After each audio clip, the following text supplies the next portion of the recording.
Dans ces réactions donc acido-basiques, un acide est une espèce capable de libérer un proton H+.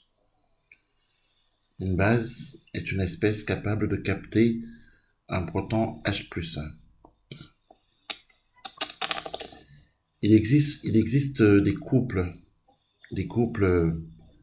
acide-base, comme par exemple l'acide éthanoïque et l'ion éthanoate, par exemple. L'acide éthanoïque et l'ion éthanoate forment le couple acide-base CH3, CO2H en solution aqueuse, CH3, CO2- en solution aqueuse, par exemple. Ça, c'est un couple acide-base.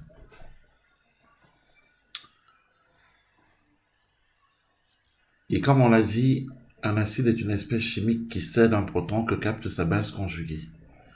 Par exemple, l'acide éthanoïque CH3CO2H va céder, selon la demi-équation protonique suivante, un proton H+ à sa base conjuguée CH3CO2-.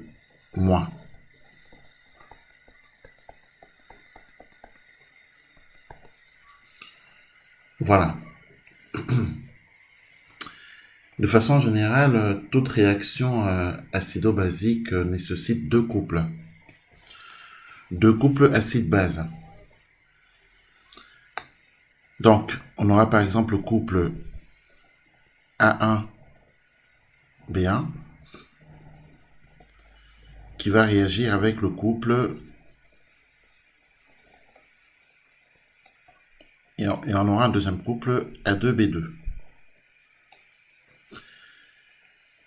L'acide par exemple du couple 1 va réagir avec la base du couple 2 pour former l'acide du couple 2 et la base du couple 1.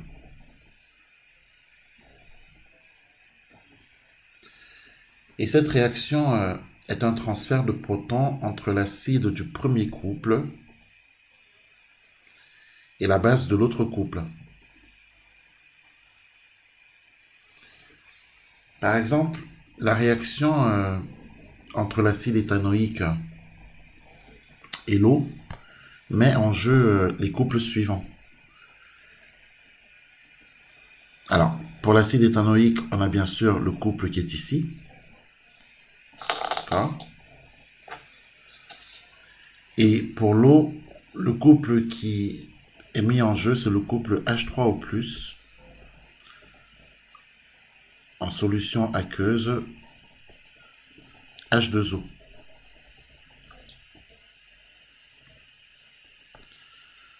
L'eau ici, bien sûr, est une base. Donc, la réaction entre l'acide éthanoïque et l'eau nous permet de dire que le couple 1, c'est le couple qui est ici, acide éthanoïque, que le couple 2, c'est plutôt celui-ci.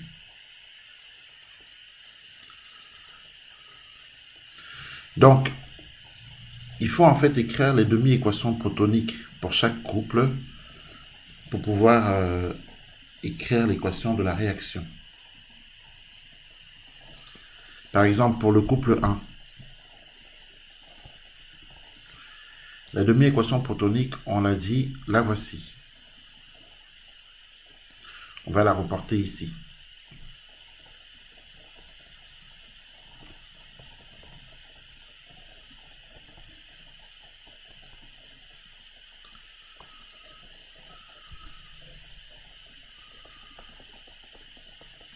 Pour le couple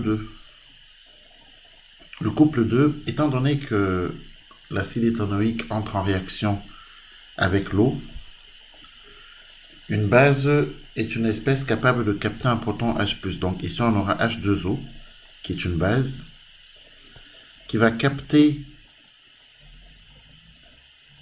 un proton H+, pour former H3O+.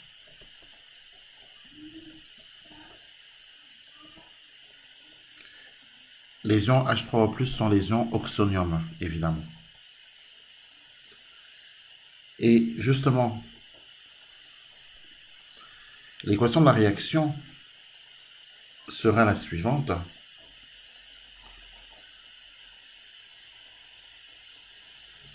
On aurait ici CH3CO2H en solution aqueuse plus H2O plus H+, égale CH3CO2- plus H3O+, plus H+. Étant donné qu'on a autant d'ions H+ à gauche qu'on en a à droite, on peut s'en séparer.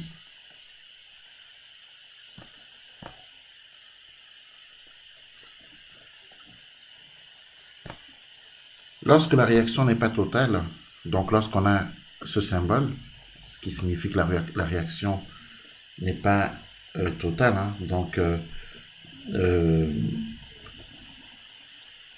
c'est quand en fait on n'a pas, pour qu'une réaction soit totale, il faut qu'on ait un acide fort en fait. Voilà, il faut que l'acide soit fort. Donc si l'acide qui est ici est un acide fort, la réaction sera totale. La réaction avec l'eau. En revanche, si l'acide éthanoïque est un acide faible, sa réaction avec l'eau sera se poursuivra. Voilà, ne s'arrêtera pas.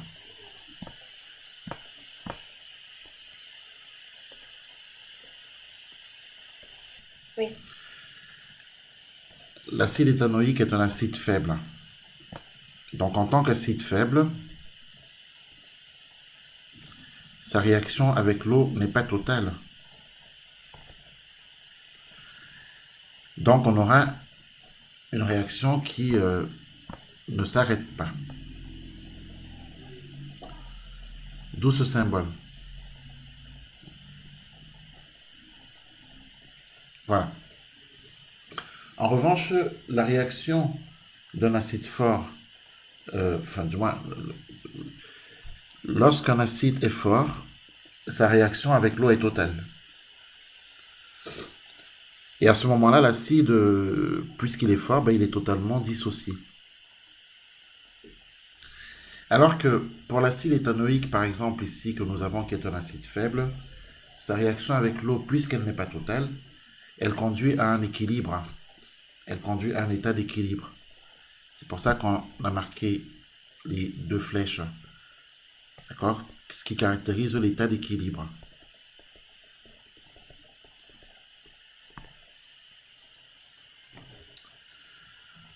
On pourrait par exemple imaginer un acide fort. Alors disons simplement qu'un acide ou une base sont dits faibles si leur réaction respective avec l'eau n'est pas totale.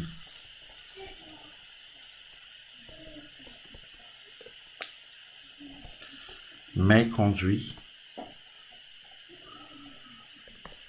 à un état d'équilibre. Donc, voilà ce qui nous est dit. Hein. Lorsqu'un acide entre en réaction avec l'eau, pour savoir si c'est un acide fort ou si c'est un acide faible, il faut savoir si la réaction conduit à un état d'équilibre ou si la réaction conduit à un état de non-équilibre.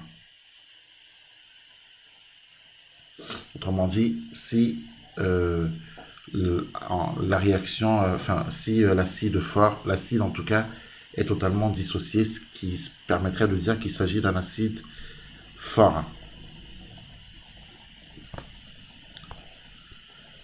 Alors, prenons l'exemple de l'acide chlorhydrique. L'acide chlorhydrique, c'est un acide fort. Sa réaction avec l'eau est totale.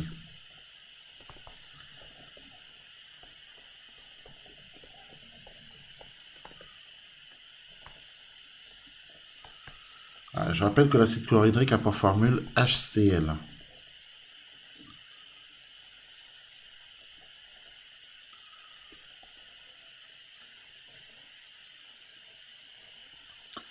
Donc ça, on peut le dire, que sa réaction avec l'eau est totale.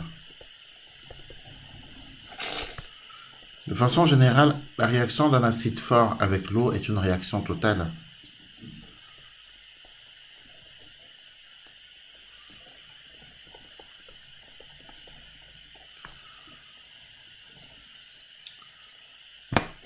Voilà ce qu'on peut dire. L'acide chlorhydrique HCl réagit avec l'eau, H2O, pour donner H3O+, en solution aqueuse, plus Cl-.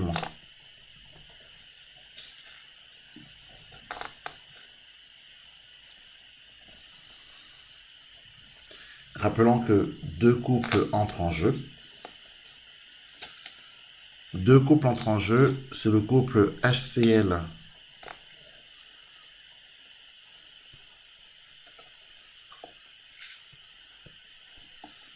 Cl-,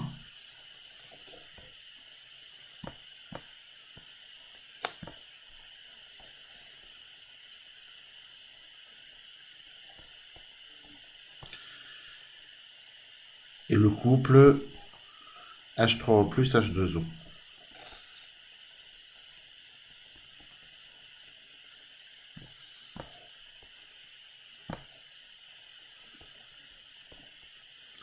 Je rappelle que ça, c'est le couple 1.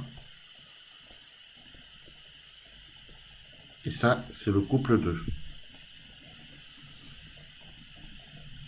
Et que c'est bien l'acide du couple 1 qui entre en réaction avec la base du couple 2 pour former la base du couple 2 et l'acide du couple 2 et la base du couple 1.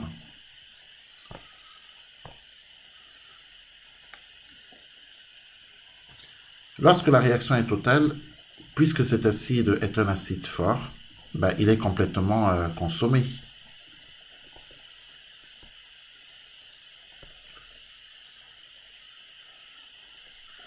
Il est entièrement dissocié.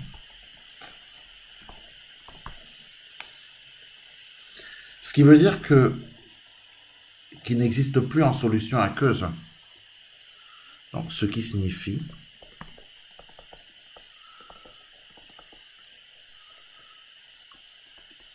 qu'en fin de réaction, il n'existe plus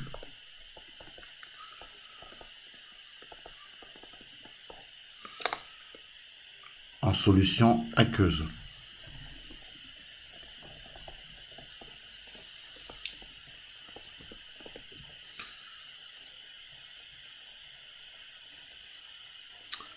Voilà. Remarquons que dans cette solution, l'ion oxonium H3O+, ici, est l'acide fort.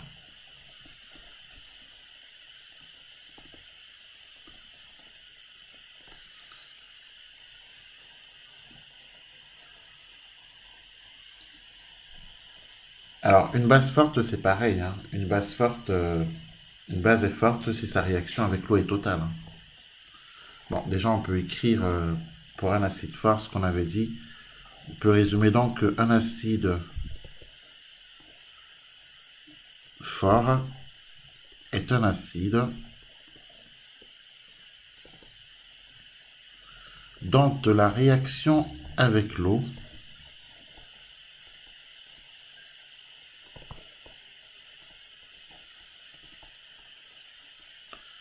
est totale.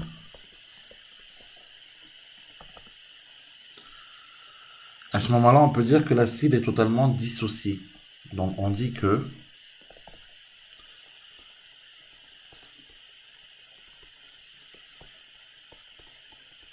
l'acide est totalement dissocié.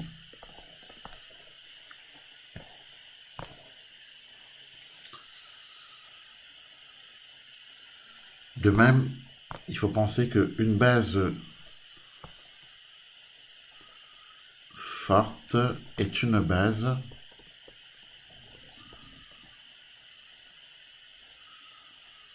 dont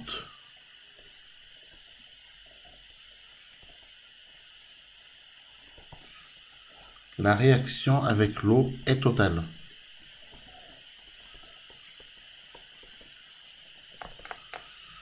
On dit que la base forte est totalement dissociée.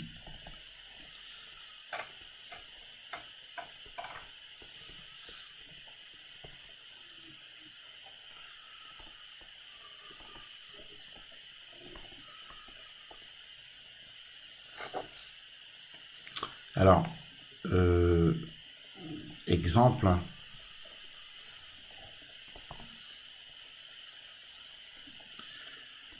Exemple, lors de la dissolution de l'hydroxyde de sodium NaOH dans l'eau. Donc, exemple, dissolution de l'hydroxyde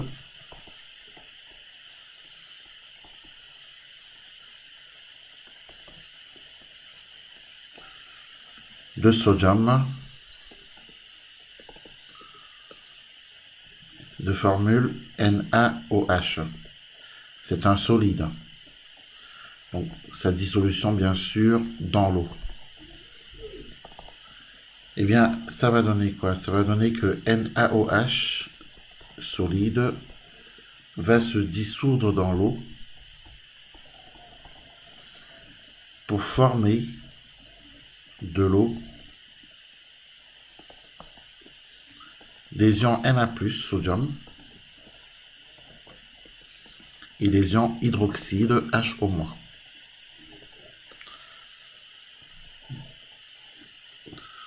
Ou, de façon simplifiée, puisqu'on a de part et d'autre H2O, de façon simplifiée, on peut donc se débarrasser de ces deux éléments-là. Et on obtient que NaOH solide donne Na+, en solution aqueuse, plus HO-. Cette réaction est totale. Et dans cette solution, les ions hydroxyde, enfin du moins l'ion hydroxyde est la base forte.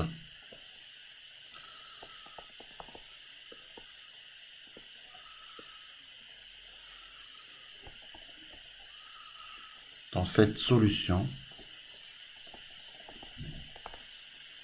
l'ion hydroxyde est la base forte.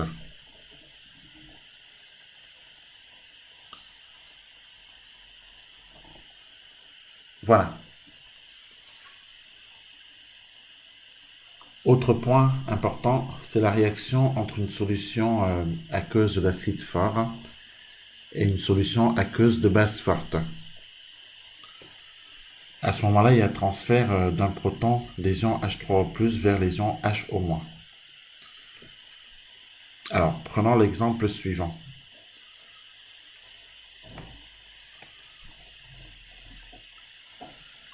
Alors, prenons le couple, par exemple, H3O+, H2O, et prenons le couple H2O, HO-. L'eau, il faut le penser, est une espèce ampholyte. Pourquoi? Parce que l'eau a la possibilité d'être à la fois une base, notamment dans ce couple, ou un acide, notamment dans ce couple. Donc on parle d'espèces ampholytes.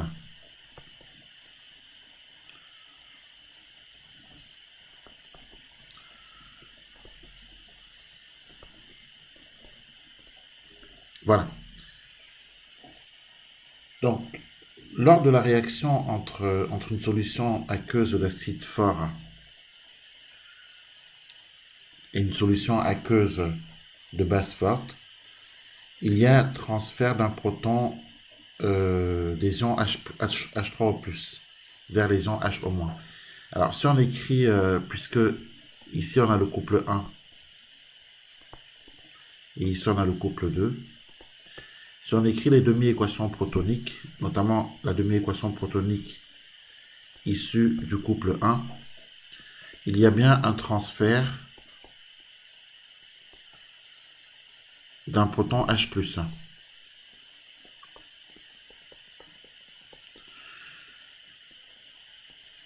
Ce proton H+, va être capté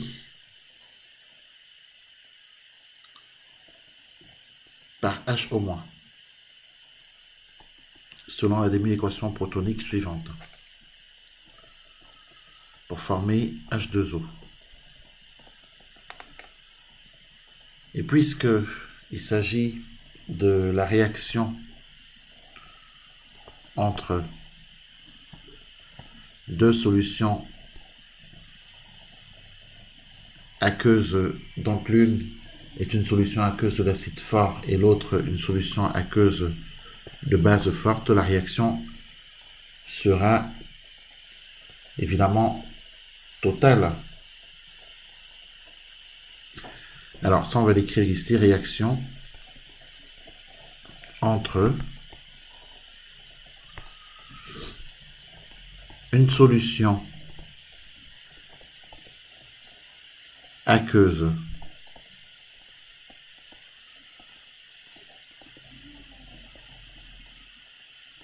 d'acide fort et une solution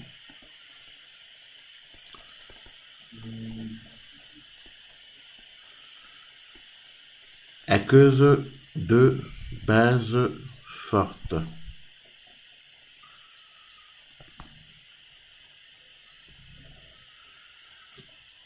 Donc, on est bien d'accord, il y a transfert d'un proton H+, des ions H3O+, transfert d'un proton H+, des ions H3O+, vers les ions HO-. Donc, ce proton-là est transféré ici.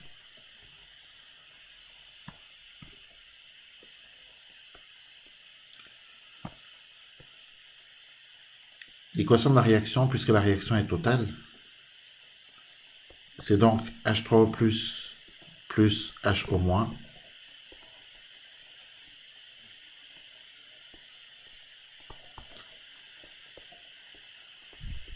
donne H2O plus H2O, donc 2H2O. Évidemment, les ions H+, peuvent être éliminés. Donc, ce qu'il faut penser, c'est que la réaction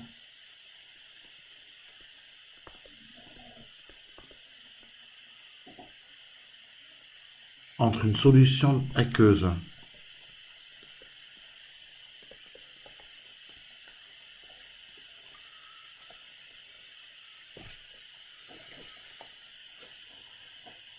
d'acide fort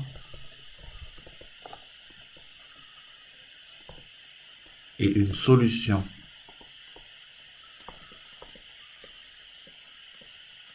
aqueuse de base forte est totale.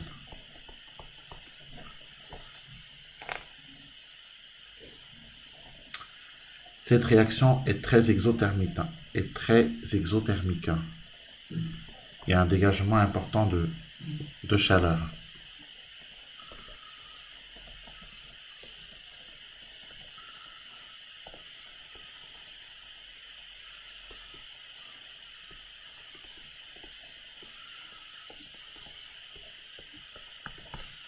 Voilà. Comme je l'ai expliqué tout à l'heure, l'eau dans le couple 1 est la base conjuguée de l'ion oxonium. Hein. Donc l'eau qu'on a ici est la base conjuguée de l'ion oxonium qu'on a ici, dans le couple 1. Ce qui nous a permis d'obtenir la demi-équation protonique qu'on a ici. Et de l'autre côté, on a l'eau qui est aussi l'acide conjugué, mais cette fois-ci de l'ion hydroxyde HO-, selon la demi-équation protonique que l'on a ici. Ce qui nous a permis d'écrire l'équation de la réaction et surtout de dire que l'eau participe aux deux couples, hein, au couple 1 et au couple 2, ce qui permet de dire que l'eau est une espèce ampholyte. Voilà déjà ce qu'il faut retenir ici. Est-ce qu'il y a des questions? Non.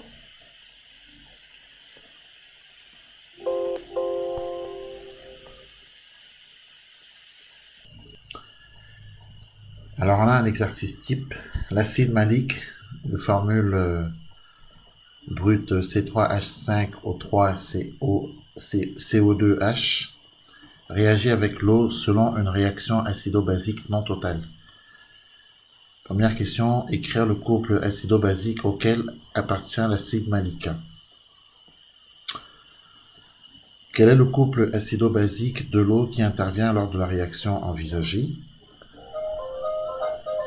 Écrire les demi-équations acido-basiques pour les couples mis en jeu. Écrire l'équation de la réaction. Alors, est-ce qu'on est d'accord que pour répondre à la première question, que l'acide malique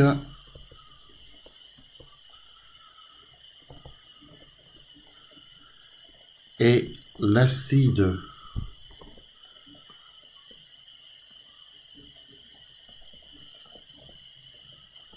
alors de quel couple?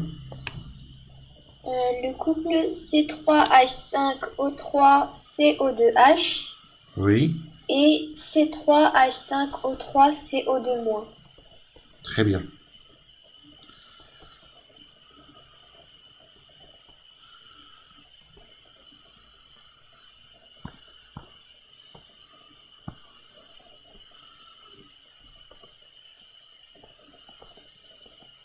Ok.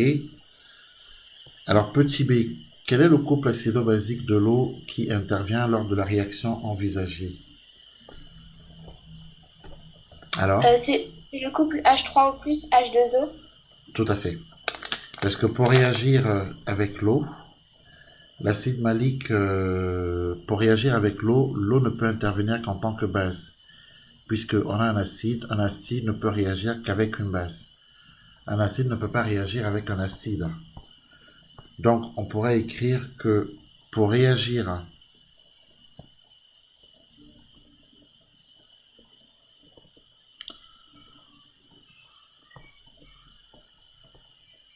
avec l'acide malique,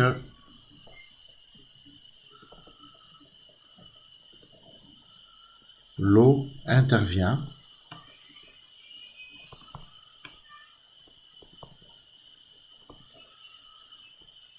en tant que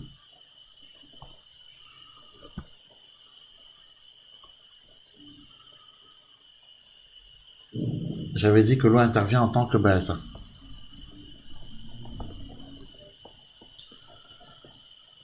Alors le couple sera donc H3O+,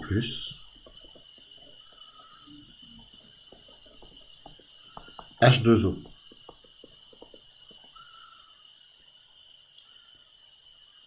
Deuxième question, écrire les demi-équations acido-basiques pour les couples mis en jeu. Alors, la demi-équation acido-basique liant l'acide malique et sa base conjuguée, on va l'écrire.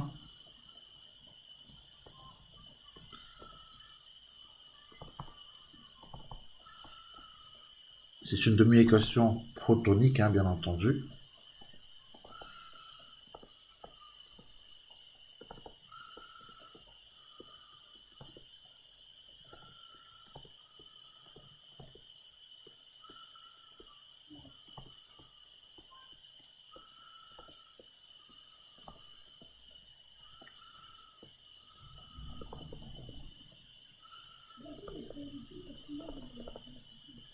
Alors, quelle est cette demi-équation protonique? C'est C3H5O3CO2H qui est égal à C3H5O3CO2- plus H+, D'accord. et H2O plus H+, qui est égal à H3O+. Très bien. Donc, alors, égale C3H5O3 CO2- plus H+.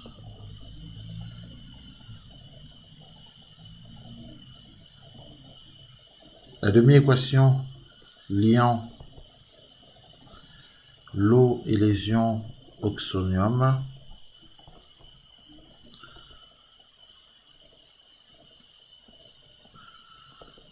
quant à elle,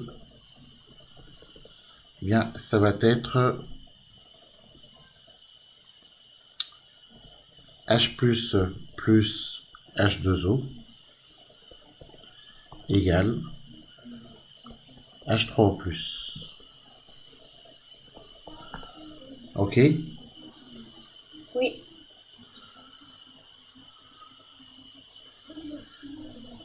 Dernière question, on demande d'écrire l'équation de la réaction. Alors, quels sont les réactifs? Est-ce qu'on est d'accord que les réactifs sont l'acide malique et l'eau, et que les produits sont la base conjuguée de l'acide malique et la base conjuguée de l'eau? Oui. Donc du coup, l'équation de la réaction, est-ce que cette réaction est totale? Non, donc on a une double flèche. Donc cette réaction s'écrit avec une double flèche car la réaction n'est pas totale. Donc ça déjà on peut l'écrire.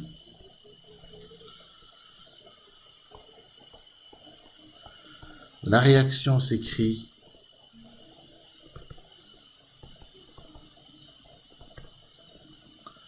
avec une double flèche.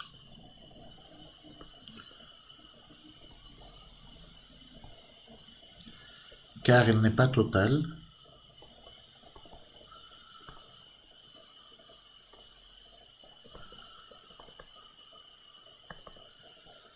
On va donc avoir...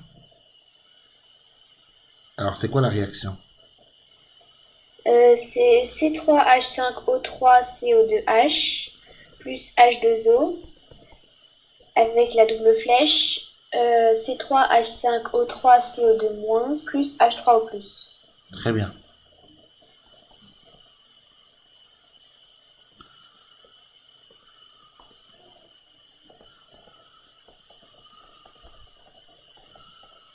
Voilà, et notre application est terminée.